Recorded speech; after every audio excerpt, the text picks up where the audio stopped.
आज जो मैं आपको वाक़या सुनाने जा रहा हूँ वो बहुत ही पुरस्कार और सच्चा वाक़या है। ये वाक़या मेरे ख़ुद पर बीता सच्चा वाक़या है। ये तकरीबन आज से 8 साल पुरानी बात है। ये वाक़या बकरा ईद का वाक़या है। हम भी बकरा ईद की कुर्बानी के लिए जाकर गाय ले आए थे और अब सिर्फ चाचा की गाय आना बाकी थी। बकरा ईद करीब आने में सिर्फ 1 हफ़्ता बाकी था। मेरे चाचा का बेटा, जिसके उस वक्त 6th क्लास के पेपर चल रहे थे, जिसकी वजह से हमारे चाचा ने जानवर लाने में देर करी। उनको पता था कि अगर मैं अभी से जाकर जानवर ले आऊँगा तो मेरा बच्चा गाय और बकरों में लग जाएगा और पढ़ाई पर ध्यान नहीं देगा।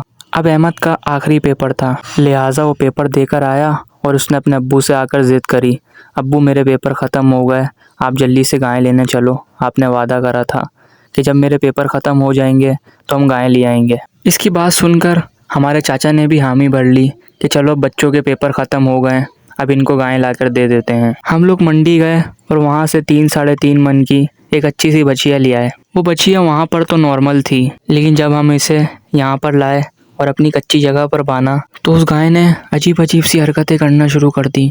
मसलन वो बिदक रही थी, कभी इधर भागे कभी इधर भागे। ऐसा लग रहा था कि इसको कुछ नज़र आ रहा है या इसको कोई दिखाई दे रहा है। ये रात के 12:30 बजे का वक्त था जब हम मंडी से घूम घाम कर बछिया लाकर हमने अपनी जगह पर बांध दी। उस दिन हम जानवरों के आने की खुशी में पूरी रात तक घर के नीचे अपने बाड़े में बैठे रहे। अब रात के तकरीबन 2 बजे का वक्त था। हमने उस वक्त गाय के आगे चारा भी रखा और उसको पानी भी पिलाया, लेकिन ना ही उसने चारा खाया और ना ही उसने पानी पिया।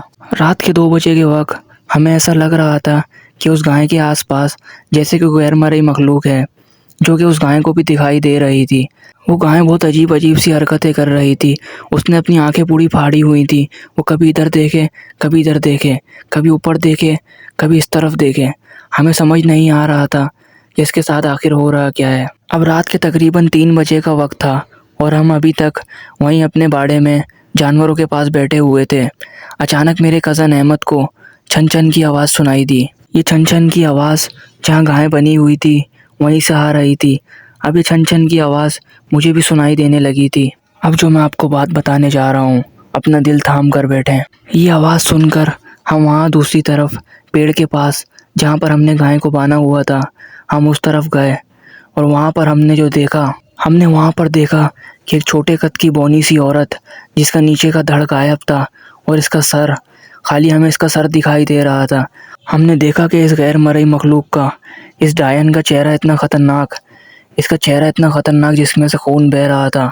इसके लंबे लंबे दांत और ये आंखों के इशारे से हमें अपनी तरफ बुला रही थी। ये देखकर अहमद और मैं वहीं पर हक्का बक्का खौफज़दा रह गए और हम अल्लाह का नाम लेते हुए ऊपर सीढ़ियों की तरफ घर की तरफ भागे। तो ये था हमारी लाइफ पर बीता एक सच्चा इंसिडेंट। उम्मीद है ये वाक़या आपको पसंद आया होगा। ऐसे मज़ीद वाक़यात सुनने के लिए हमारे चैनल को लाजमी सब्सक्राइब करें और साथ साथ बेल आइकन को भी दबा दें, ताकि मेरी आने वाली हर एक हॉरर स्टोरी, हर एक सच्चा वाक़या, हर एक सच्ची कहानी आप तक पहुंच सके। अपना बहुत सारा ख्याल रखें, दुआओं में याद रखें। मिलते हैं अगली हॉरर स्टोरी में एक सच्चे वाक़ये के साथ। जब तक के लिए अल्लाह हाफ़िज़।